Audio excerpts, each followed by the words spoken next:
या देवी सर्वभूतेषु शक्तिरूपे संस्कृता नमस्तस्यै नमस्तस्यै नमस्तस्यै नमो नमः।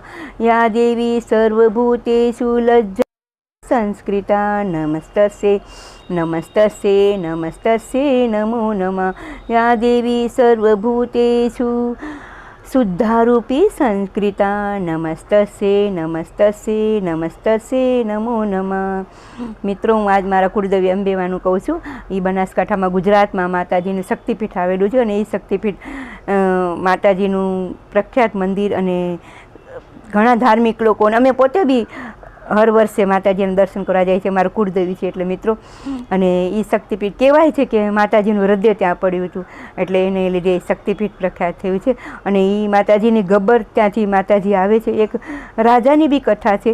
રાજાએ કે માતાજીને લઈને આવે છે નીચે અને માતાજીને આવતા જોઈને પાછળથી એને પાછું વળીને જોવે છે તો માતાજી જ્યાં ગબ્બરથી ઉતરતા હતા ત્યાં માતાજી નીચે અંબાજીમાં આવી અને ત્યાં જ્યાં રાજાએ જોયું ત્યાં પોતે માતાજીનું ત્યાં ઊભા રહી ગયા એટલે માતાજીનું મંદિર ત્યાં શક્તિપીઠ ત્યાં થઈ છે. અને ત્યાં માતાજીનું યંત્રની પૂજા થાય છે અને માતાજીનું યંત્રની એવી રીતે સજાવે છે કે એમ માતાજીના રોજ દર્શન અલગ અલગ રીતે માતાજીને થાય. કોઈ સોમવારે મંગળવારે માતાજીને અલગ રૂપથી સવારી હોય છે માતાજીની. કોઈ દિવસ હાથીની, કોઈ દિવસ નંદીની, કોઈ દિવસ હંસની, કોઈ દિવસ વાઘની માતાજીની સવારી હોય છે. અને એ માતાજીના દર્શન આપણે એવી રીતે માતાજીના યંત્રથી અને માતાજીના દર્શન થાય છે ને આપણે એટલું આમ જાણે જોતા રહીએ મિત્રો માતાજીના.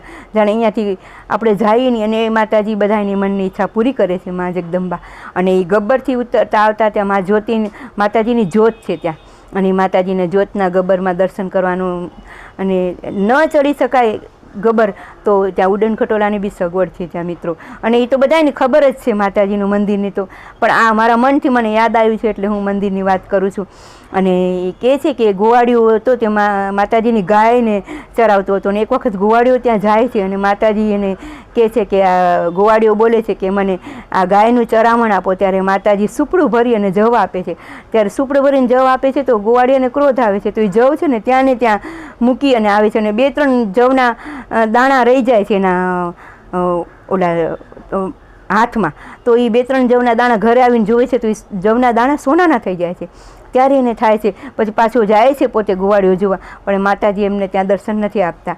અને એ માતાજી એ ગોવાળિયો એ સોનાના ત્યારે ખબર પડી અરે મને માતાજીએ સાક્ષાત દર્શન આપ્યા હતા. ત્યારે પછી બહુ એને પસ્તાવ થાય છે. પછી માતાજીને પ્રાર્થના કરે છે એ ગોવાળિયો. અને એક એવી કથા બી છે કે રાજા માતાજીને કહે છે કે માતાજી તમે નીચે આવો. ત્યારે એ ગબ્બરથી માતાજી નીચે આવે છે અને